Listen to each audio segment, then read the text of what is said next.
Good evening and welcome to today's live session for the subject Urban Governance and Development. This is session 5 for week 5 of lectures. We'll discuss some practice questions that the lectures that have been covered week 5 of lectures. As these have joined so far, so I'll wait some more time to see if anyone, then I'll start the session.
Okay, although we are not joined, but it's been 10 minutes now, so I'll start the session today.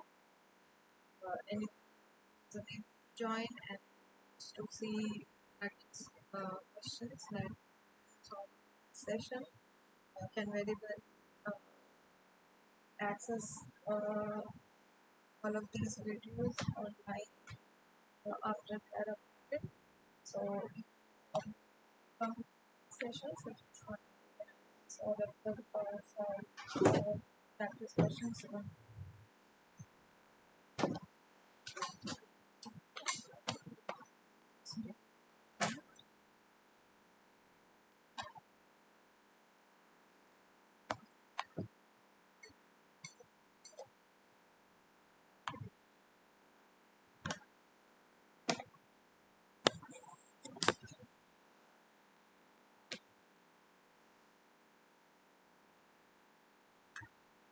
Okay, so this is session 5 for the 5 of lecture. So today we are solving practice questions related to whatever that has been covered in. So these are the lectures that have covered in 5. This would in a lecture on basic concepts of planning and a lecture on regional and planning, then 2 lectures on urban infrastructure and services. So, my first question for today,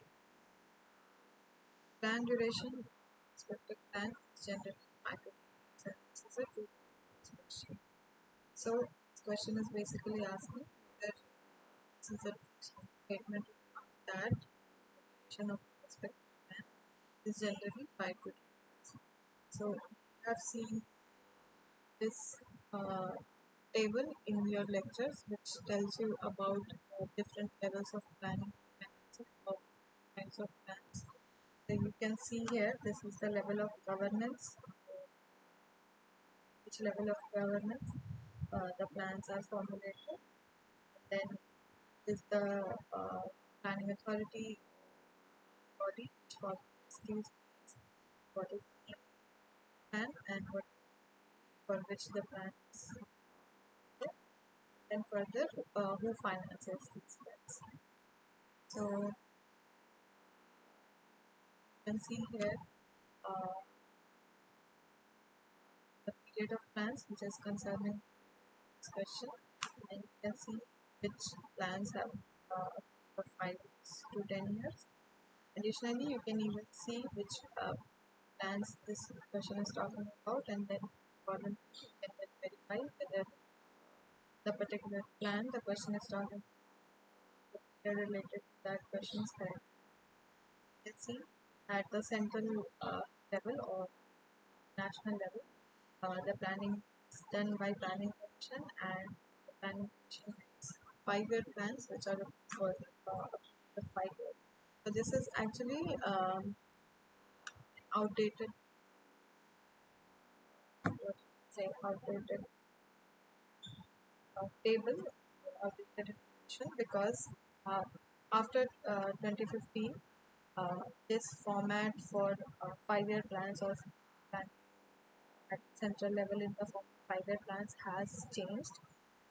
Even the planning body, which is the planning commission, in charge of making these 5-year plans, is now does not exist anymore. Instead of this, NPTEL, the new body or new organization which is in charge of plans at the national level or at the central levels, and even the 5-year plan documents are not formulated.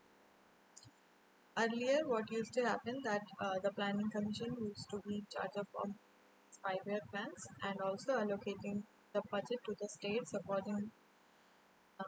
But now what happens is Niti Aayog formulates plans at the central level, but instead of having the power to formulate the plans and then allocate budgets to the state accordingly, Niti Aayog just acts as an advisory body or research and development body, which does R&D work, formulates the plans, and acts as kind of an advisory body to the state government, but does not have the power to funds, allocate finance to the particular states.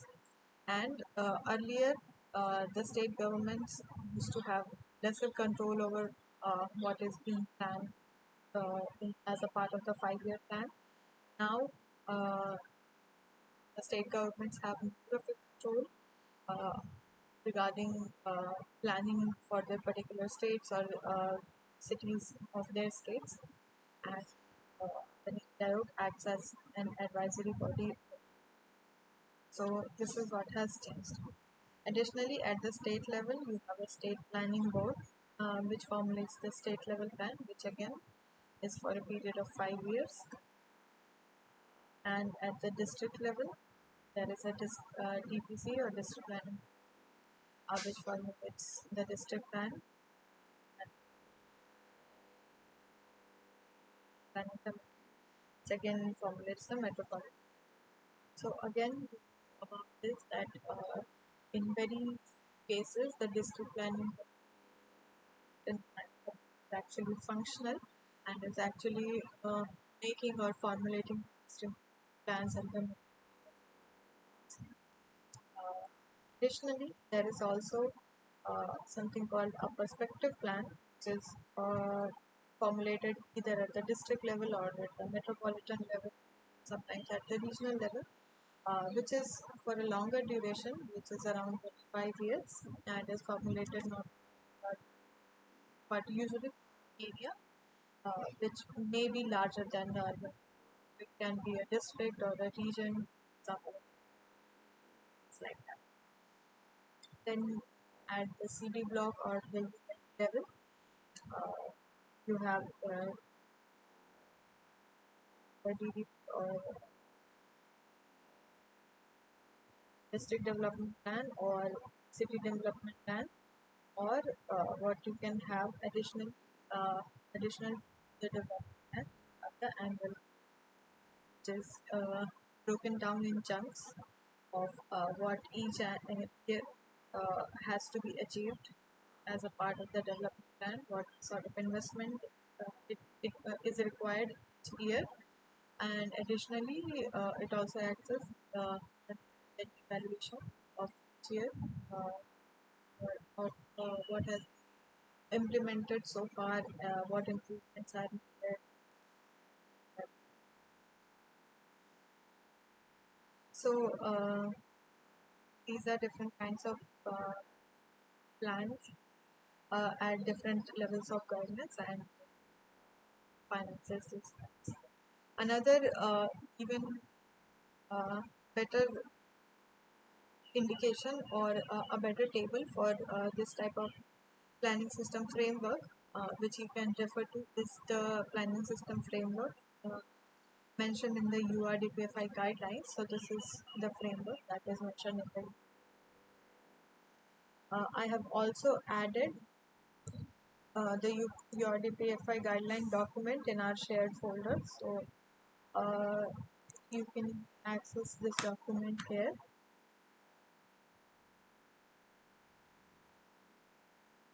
and you can find this particular framework.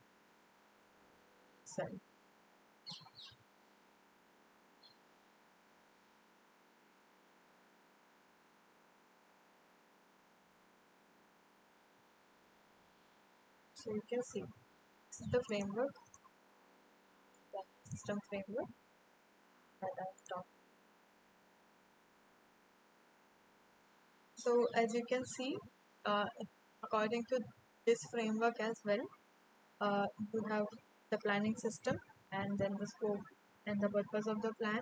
Again, it tells you about the time frame of various plans, and then also it tells you that what other plans or indicative plans can be, which actually mean the same, but they might have different names, or they might have the same purpose, but can vary a little in their scope or in their purpose, but essentially they mean or they function at the same level and have the similar scope and purpose and similar time. So for example, first you can see here is the perspective plan.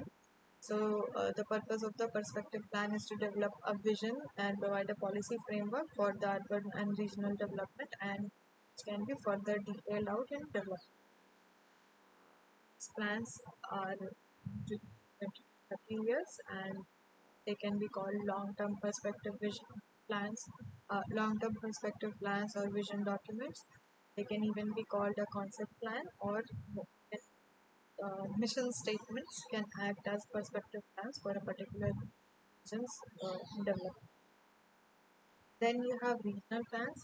So regional plans focus on first identifying the region and regional resources for development in which the settlement are to be planned and prepared.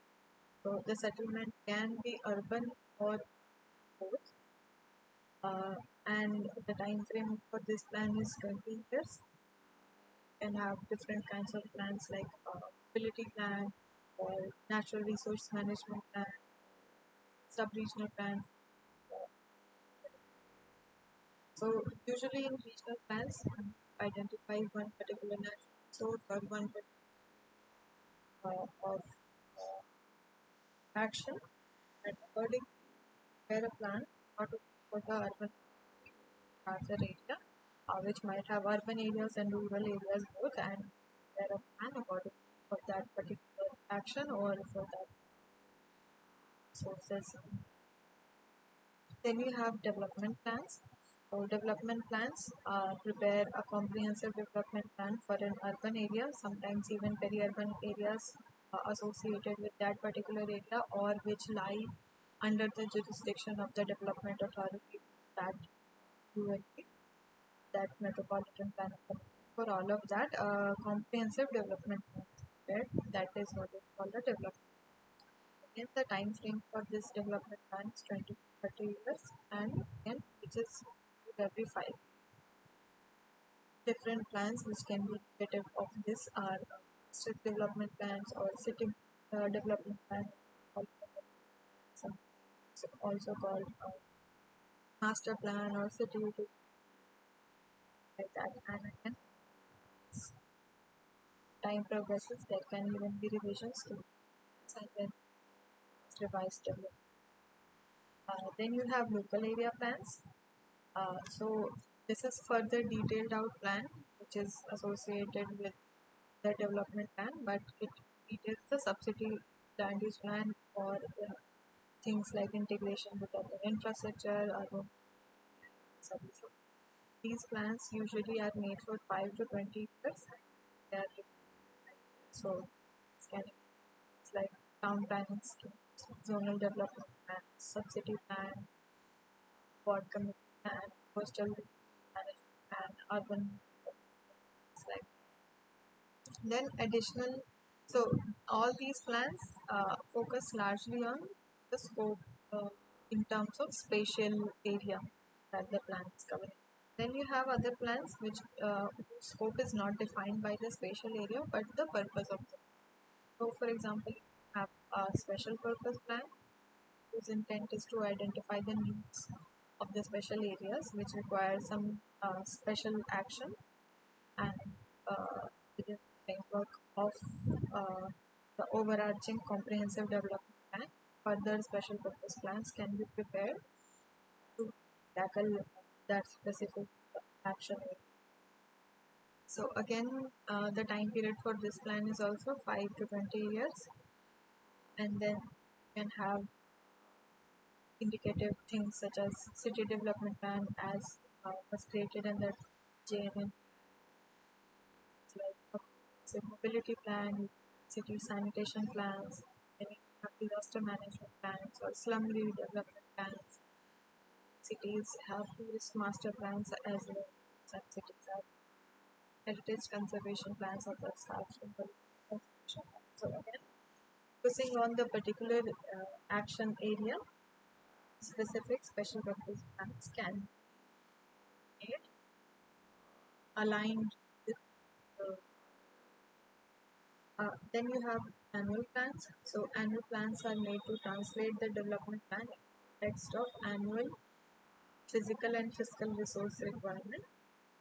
So you allocate the physical and fiscal resources annually, the level of implementation and whether important plan.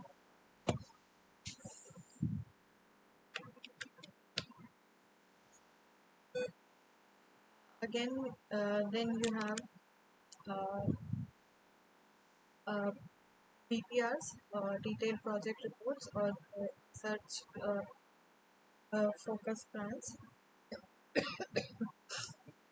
What these plans do, that they focus on project-related investments or costings and returns for studies required prior to or post-plan formulation.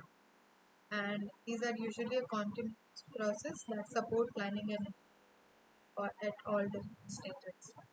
So the time period is 5 to 10 years can be things like a feasibility study or a detailed project report or a schemes to implement such certain projects. They can it's like surveys or studies for R&D certain development objectives, some projects, etc. So this is quite clear. This is what I shared. Again, this flowchart shows the relationship of the planning systems, how it's are related. So you can see here, the further you move down, the level of detailing in each of these plans increases. So the perspective plan, which is at the top, it is just a mission statement or a policy document which tells the intent or sort of mission statement in which direction the development is going. Then further gets detailed out additional, which further gets detailed out some special purpose plans, and then the implementation of all of these plans is detailed out in. Additionally, as we saw earlier, project reports or such documents are made and carried out simultaneously for these projects, specifically are in specific stuff. So I it's quite clear what this question is, what the perspective for plan duration for perspective.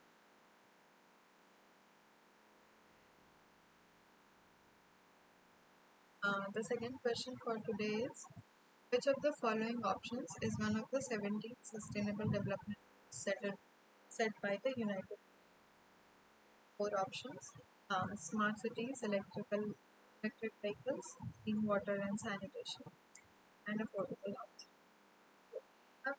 First, understand that all four of these might be related to the sustainable development set by the nations, but uh, the cities have a set framework for what is to be achieved as the sustainable development.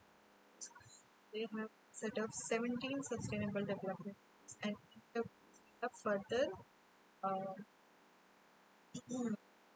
targets and indicators of what is to be achieved. So, while smart cities or electric vehicles or affordable housing might correlate to or might fall under some part of the sustainable development, or it might be a part of some target or some indicator, but you have to see what the question is asking. The question is not asking whether it fall under the sustainable development or a part of sustainable. It is specifically asking that which is one of the 17 SDGs mentioned. So you have to specifically see the particular SDG and what the particular SDG is not entirely targets and goals that so these are the 17 stitches which have defined by options. First, no problem. Second, zero hunger. Third, good health and quality education. Gender equality, sanitation, and work and industry, innovation and research, sustainable cities and communities, responsible consumption and production, climate action, life and justice, and partnership for the good. So among these, I think it's quite clear that which of these is one of SDGs. Additionally, I have linked the UNSDGs page here as well. So if you like to go further and indicators or different targets of SDGs, check this out. For example, this is goal 1, which is end poverty. So you can see here you can see all of the targets associated with sex. The first target is to by 2030 eradicate extreme poverty for all people and how they measure the poverty. See what is the indicator that they have kept which can indicate whether this target is achieved. Similarly, another target is that by 2030 reduce by half the proportion of all its dimensions of our dimensions.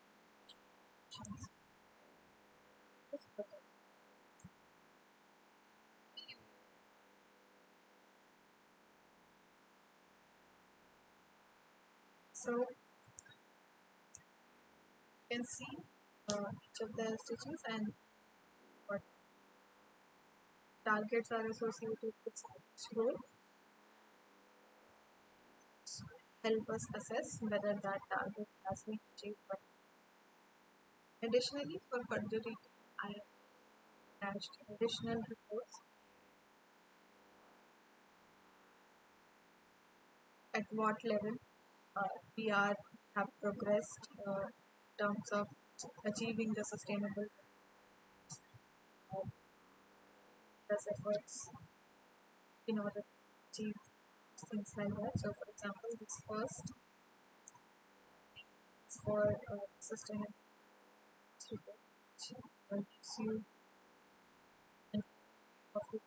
progress on students. So, it's down to this is the latest. So, which gives you the detail of where we stand to achieve the particular system.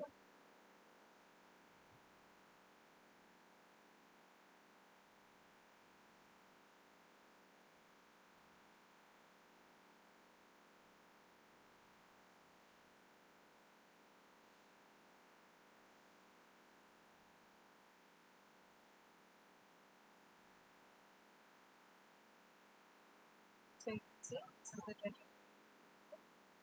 Then each of the goals it tells you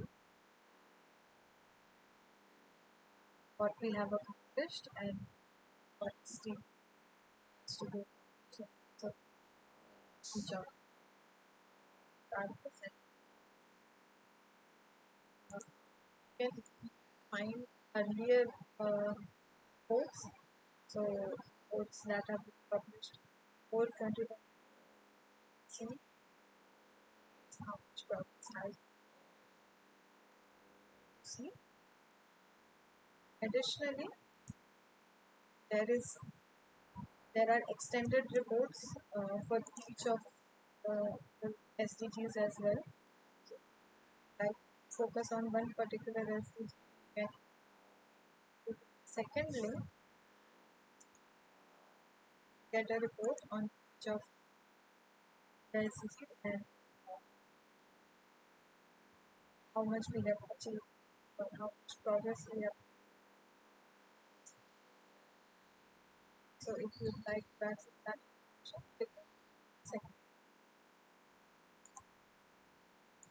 And again, see all of the reports that we have seen so far focus on more, or they focus more global overview of what we have achieved and what is progress. But if you see India's progress and how we have implemented programs and policies in order to further sustainable.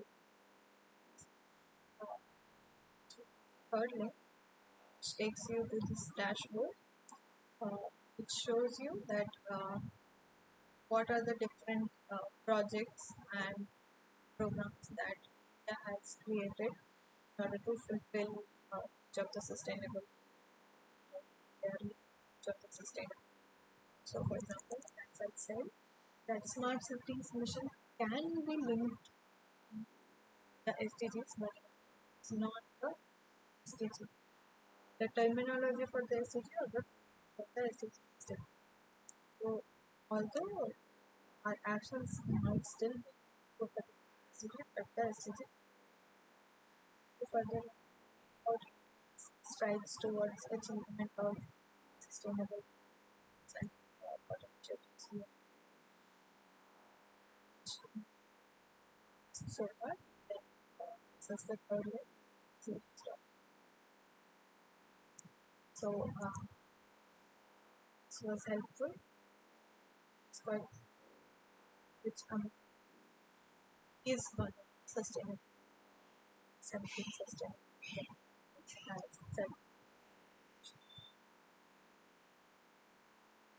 Question just what it stands for.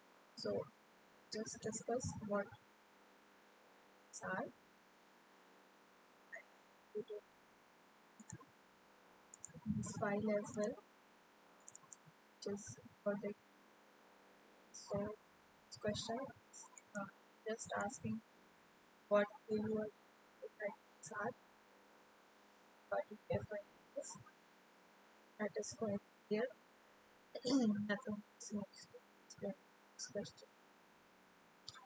Moving ahead, this question is development and whether the statement is a statement or statement. So basically, the development form the mechanisms through which the entire process of by State Department. It includes things like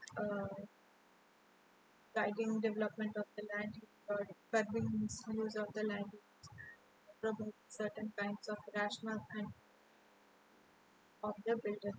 So it basically acts as a for the state departments or the urban departments to guide and shape how the building will be the plan. So the development controls the required situations and contexts, uh, which are generally static and sometimes they tend to become and form. So while this is true, uh, have an impact which is far reaching, and this has serious implications on the growth, the character, fabric, and personality. So, because of this, the generations need to be framed great care and upon.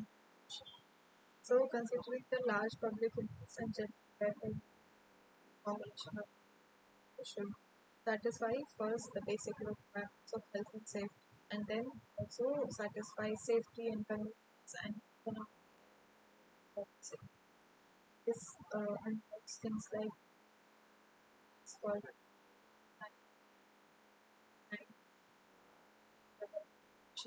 for ensuring fire safety provisions, then ensuring health protection, then protection also ensure that socioeconomic considerations are taken, and then finally towards the creation of sustainable human cycle. So, uh, planning control tools can be varied. This is just an indicative. This is by no the complexities. There can be other sort of regulation and plan as well. So, simple things like road widths, sets, minimum or maximum plot sizes, maximum plot lengths or widths, planned population density and at height of the restricting maximum circle, then defining the minimum percentage of open or green area every plot or kind of to have, then defining floor area ratio or FAR. Then there are special regulations also. So it's like codes or regulations. I'll explain some of this in a little. So, for example, FAR or FSI, which is call it floor area ratio or floor space index, is it can be defined as the buildings, the ratio of the building's area uh, on all floors divided by uh, the area of the plot on which the building is situated. So this can be calculated as the area divided by the area of the site or the plot which the building is. So for example, planning or state department can enforce a particular FAR, for example, then plot like this, and implementing can ensure that that the development in this particular area can either be of this kind where you cover the entire plot area, but you can build two floors. Build floors, you will have some part of the plot which is higher. You will have a lot more area which is unbuilt. Or again, things like building height or the number of floors can be restricted. So again, you more control over what area of the floor is being left and what area is being developed, and can prevent this kind of situation by introducing a minimum or maximum ground coverage or one acre that has to be left in uh, implement minimum offsets from each of the sites that you have to be unfilled. So again, you can control the development this way. The development fabric can be controlled, manipulated by. Similarly, you have transferable development rights also. So there's another tool which is important for regulation. Basically, allows the builder to build ab- over and above the permissible FAR under certain prevalent rules and the respective nation. So what the developer does is uh, with project in the receiving area, they purchase the development rights from landowners in sending. So the developer, the buyer, they provide the landowner to sell it with cash or equal to the value of the land exchange. What the developer receives is the right to build more than the FSI, or which is equivalent to what the FSI is for the land that they have purchased from. So, uh, in exchange, the developer receives density bonuses operational units or a flow rate or a area ratio in for their particular development in the receiving area, and the landowner in of the giving area or the seller can then use the cash for any purpose, but they cannot uh, develop or build their particular. Then form-based codes. So codes is another planning zone that is physical form rather than just land use segregation as simple for the code. So this can it's like controlling the build form, controlling the build placement, controlling the height and feature of build. It's like a facade or signages, things like that. So this is one example how form-based coding is done to certain zone districts. So this is example of the city of Strasbourg. Strasbourg have several kinds of zone districts which are the residential low density, residential mobile, town center, shell, high profile shells, industrial area and the side. So for example, as you can see is the Strasbourg town center. This is the mixed use urban development and this is the preservation of coastal harbor. All of these areas have very different form. That is because of the particular form-based codes that have historical center, mixed-use urban zone, and the preservation of the industrial harbor. Industrial. So this is a good example. You can stand form-based coding or form-based does rather than. So these are all different kinds of planning control of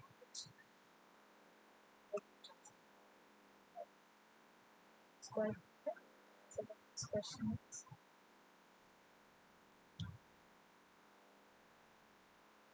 the next question, which is what are the three concepts associated with central theory?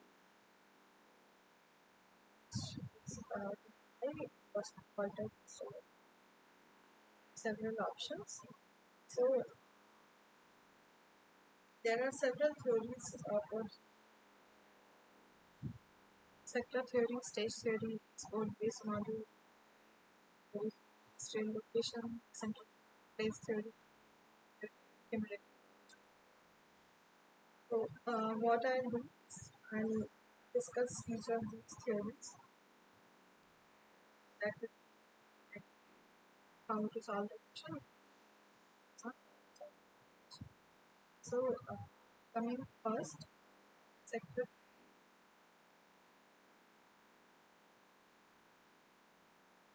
which is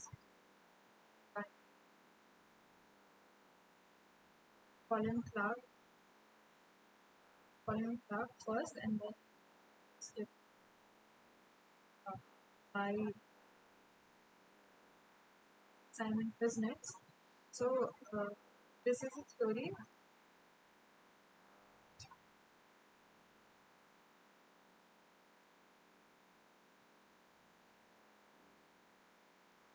So this is a theory,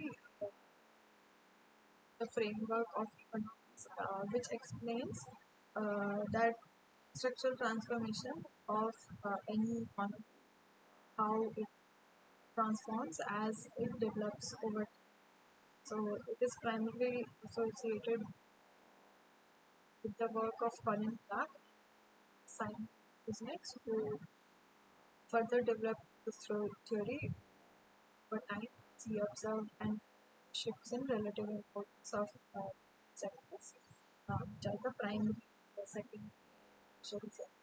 So this theory divides the economy into three primary sectors, which is first the primary sector, which includes agriculture, fishing, mining,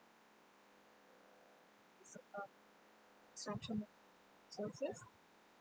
Then the secondary sector, which comprises of manufacturing, construction, and industries that process raw materials into Then there is the tertiary sector, which encompasses services such as retail or education,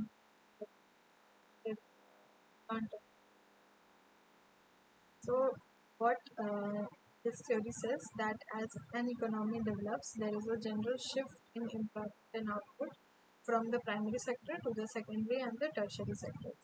So this shift is caused by various factors such as technology, productivity, and changes in the early stage of development. The majority of the labor force is in the sector, especially in agriculture. And it is largely agrarian with limited industrialization. As the economy grows, more industrialization occurs, leading to significant increase in the importance of secondary sector and manufacturing becomes the dominant force, drawing labor away from agriculture. And then, in advanced stages of the tertiary sector, service sector becomes the largest and most important sector of the economy. Demand for services increases as income rises and the economy becomes more service oriented. Share of employment and secondary sector. Thus, so this theory suggests that economic development involves a structural transformation in which economy moves from which is primary sector to the industry or the secondary sector, and then eventually the services or the tertiary sector. And this transformation is also associated with incomes and application, change in consumption patterns and what Kuznets added to this was his empirical analysis, analyzing the economic growth and structural change in these countries and what observed, which he depicted in the form of Kuznets curves, which describe the relationship between income inequality,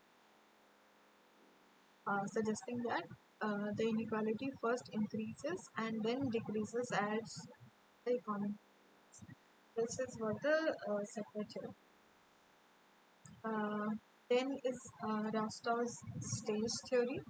So, stage theory might similar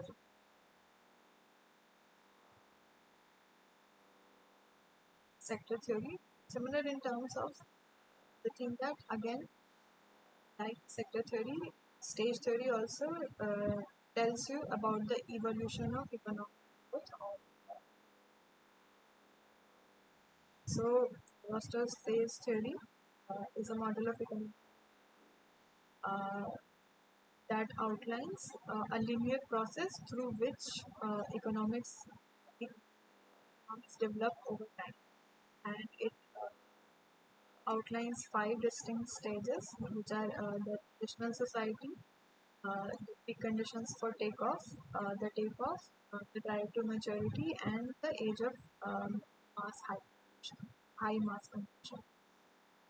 So, in the traditional society, the stage or this stage is characterized by a subsistence kind of economy based on agriculture with vegetation, and the focus is on traditional methods of production. Societies in this stage have limited social mobility and are typically by hierarchical structures. Then comes the preconditions for takeoff. During this stage, societies become complex, begin to have complex economic structures, including beginnings of industrialization and expansion of infrastructure, improved education, distribution of capital, and with external influences such as trade, uh, with other nations, there is a significant push towards a change in the existing society. So this is the preconditions for it. Then when the takeoff happens, this is a different stage which marks a critical juncture in the and in this stage rapid industrialization occurs and it becomes self-sustaining. Shifts from agriculture to manufacturing, expansion, and investments in infrastructure technology. accelerate and the economy starts to grow rapidly. Then comes the drive to maturity stage. At this stage, the economy further diversifies and the industrial base expands. Technological advancements spread throughout various sectors, sustainable, and the society experiences some standards and industries emerge further increasing. Then is the final stage of this theory, which is the age of high mass consumption. This stage, the economy is fully matured and a high standard of achieved some consumer goods and services. The society also enjoys through that and to sustain the sector and administrative and with highly educated.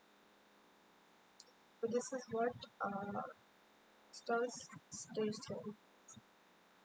Then you have the export based theory, which is also known as the economic based theory. So it is again an concept that emphasizes the importance of exports in driving the economy. The theory suggests that the economic health and growth of the region or a community is primarily ability to export goods and services to external markets. So this theory basically divides the economic sectors. First is the basic sector or the export sector. Second is the non-basic sector, which is the local sector. So the export sector produces goods and services that are sold outside the local region. The export sector is considered as the driving force behind economic.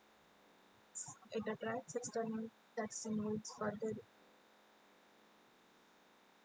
And then there is a sector which provides the goods and services to serve the local population, and the sector depends on the basic sector as it primarily serves the local residents.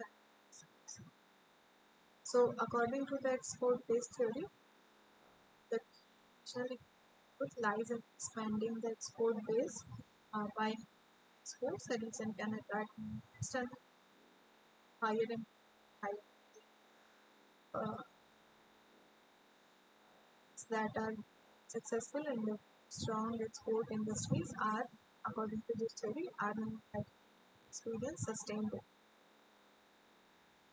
So, makers often this kind of theory to justify investments in industries or activities that have strong export potential. This is what the export theory. Then, theory of industrial locations. So basically, this theory is a concept in economic theory that explains the factors that influence the location of industrial activities. Several theories have been by uh, which include Heinrich Alfred Weber, and people like August Losch, etc. Basically, uh,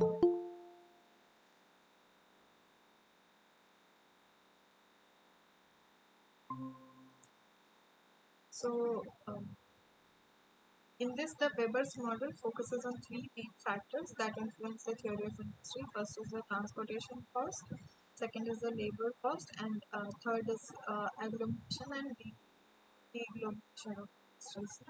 So, the transportation cost is the most critical factor according to Weber's theory, which focuses on industry based on uh, the need to minimize the cost of transportation of raw material and transportation of raw material to the production site and transportation of the finished goods to the market. Then is the labor cost, which is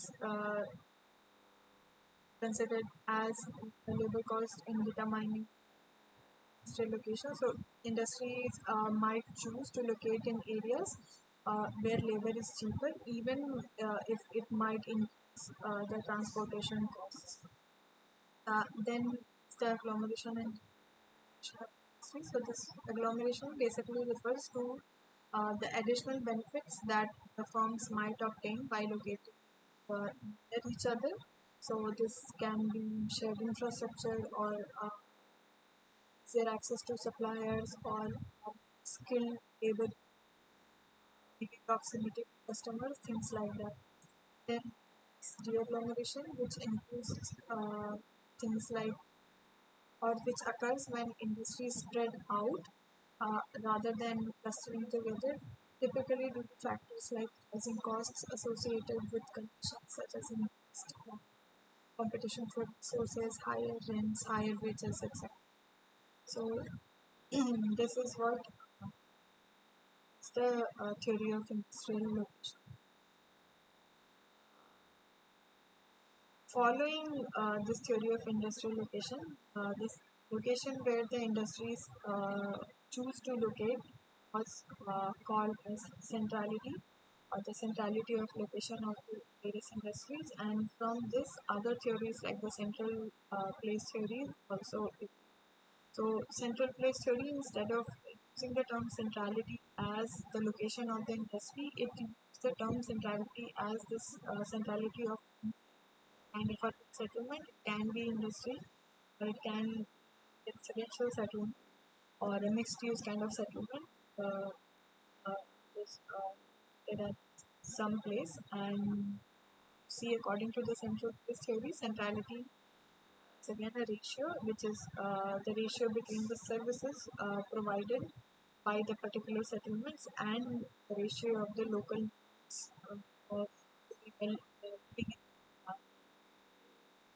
so, from this concept of centrality, other theories like the central place theory also emerged.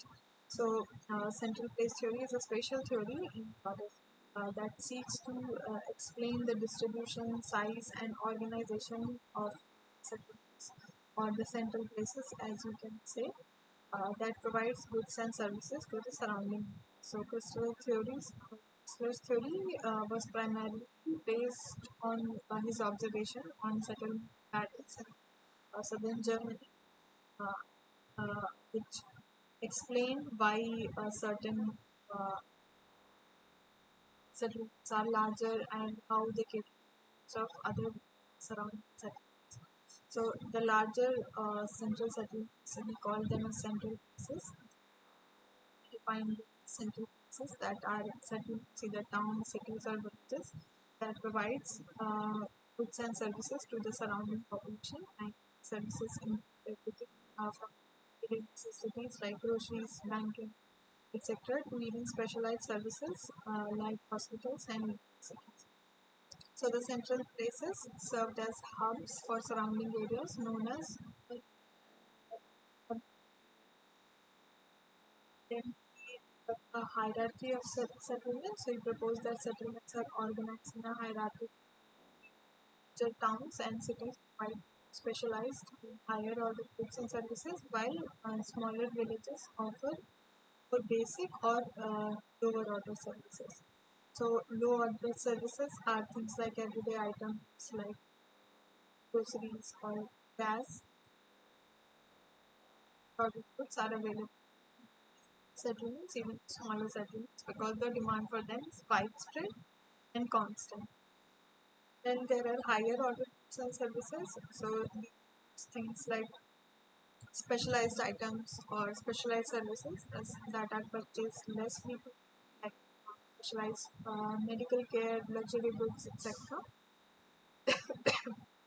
So the higher order goods require a larger market in order to be viable. So they are typically found in larger and centrally located towns or cities. So this is what is by so then introduced to concepts related to the central place theory, which is the threshold. And so threshold is basically the population size or demand that is needed to support a particular service or good. So if the population size in the market area is threshold or the service interested in purchasing a particular service, or goods is lower than this threshold, the service or good cannot be sustained. So that is what is the threshold. Then there is the range. So the range is the maximum distance that the consumers are willing to travel to purchase a good services, or basically the range of which a central place can sell its particular goods or services that it's offering. So this range varies depending on type of goods or services that central place is providing, with people willing to travel further or higher for goods, the lower. So this is what the threshold is related. Can then have the growth pole theory. So growth pole theory is another economic theory that explains how economics are concentrated around specific or industries or clusters, which then drive the broader economic growth of a country or of a region. So according to the theory, economic development does not occur across geographic space. Instead, it starts from a growth pole or a growth center and then spreads outwards uh, in its surrounding. So, according to the theory, a growth pole is a industry or maybe a cluster of industries that has the potential to drive growth for a larger region, and these poles have industries that generates significant activity. They attract investment and create jobs and stimulate the development of industries. Growth poles are characterized by strong forward and backward linkages. Forward linkages mean that you can facilitate industries, and backward linkages mean that they can create demand for input from other sectors as well. So growth poles are often driven by one or more industries that are highly driven, serve as engines of growth, attracting investment and skilled labor, also fostering development of sector. As these industries grow, they create demand for suppliers, services, and infrastructure, which in turn stimulates the broader economy. This is what the growth theory is. Then you have the cumulative causation theory. So this is another economic concept that explains how economic growth and tend to reinforce themselves over time, leading to the cycle of cumulative growth, or it is decline then cumulative decline. So this uh, theory suggests that economic processes are circular and cumulative, that the initial advantage or disadvantage of a particular region or a particular sector can then lead to self reinforcement of the cycle of, for example, an investment can lead to higher employment that further to higher investment, and obviously regions or sectors that start with disadvantages may experience a downward spiral. Initial setbacks lead to further losses, perpetuating cycle of underdevelopment. So again, talks about the spread effects and backlash effects associated with this phenomenon. So the spread effect includes things like positive effects that spill over from a region that is growing, its neighbors, such as trade, investment, transfer. And again, there can be backlash effects also. So this can be things like impact that can occur source capital and had gone from a less developed region towards a more prosperous area, exacerbates the regional impact. So this is what the cumulative effect. So it is quite clear what the different are. This is again an example of application of uh, Christopher's central place theory.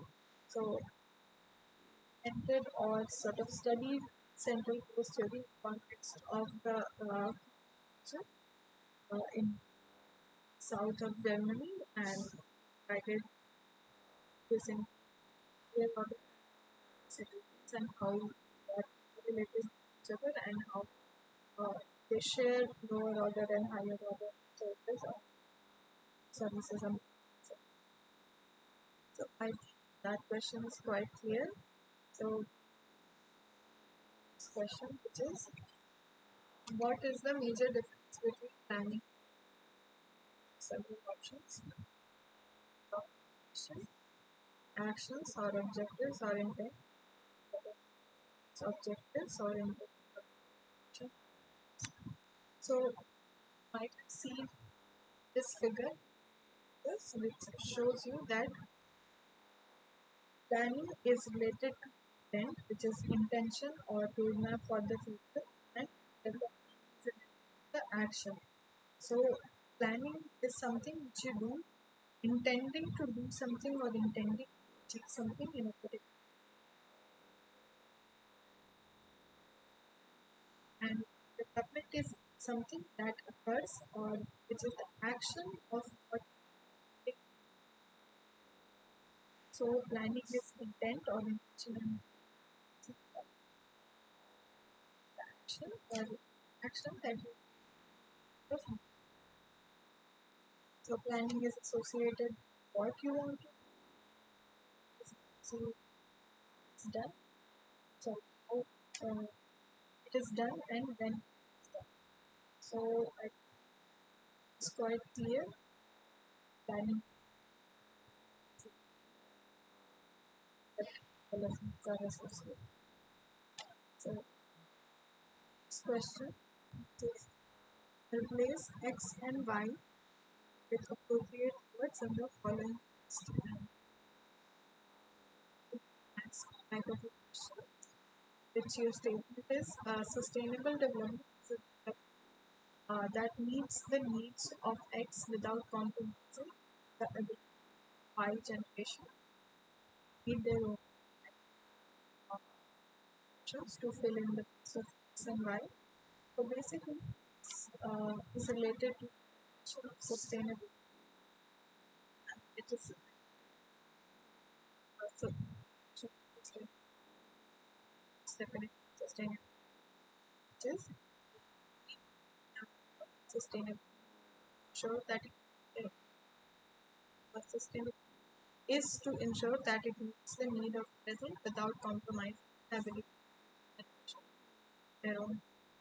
This definition comes from Commission which is also known as the because of the fact that chairman this commission published its final report, our commission. So this commission was the first attempt which presented the idea that governments should not address environmental protection separately from other crises such as economic development and energy protection. Essentially, economic development and protection are both part of the same problem and should be considered comprehensively instead of considering them as separate problems. After this, we started to develop the concept of sustainability, how we develop is security, how we are protecting our system, the separate. This question comes which this question is coming. So then added the link which is coming. So if you access this report and if you this report and this PDF, click this report.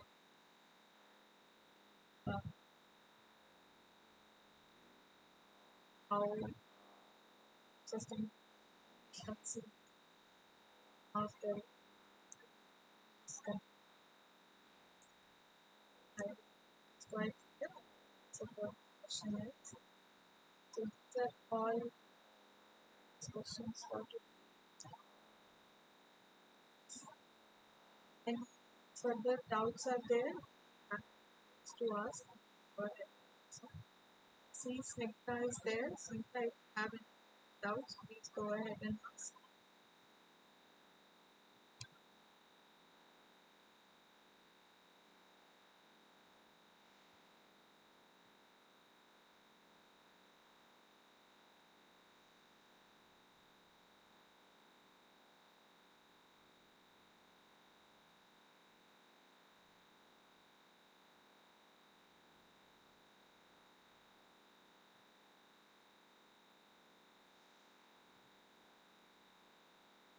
Snigdha, can you hear me?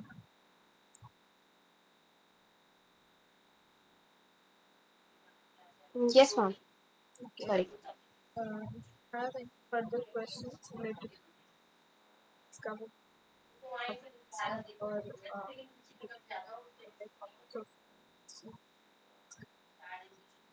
or No, ma'am. I'm sorry I joined a bit late, but as far as I've seen, I don't think I have any doubts.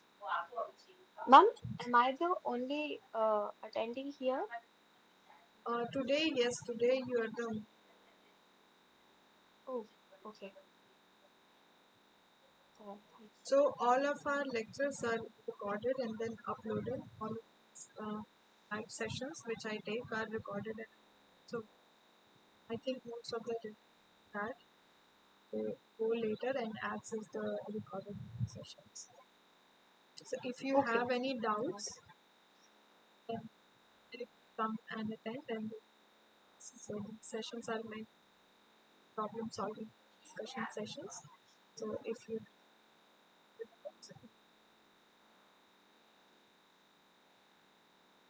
Okay, ma'am. Thank you. No doubts as such. Thank you. so I'll stay for a little while longer. Some sessions are till 8 p.m.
Okay, there are no learners in the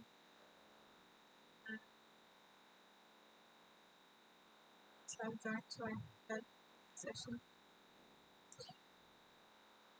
All the sessions are recorded and accessible accessible sessions and sessions as so see Tuesday 6 p.m.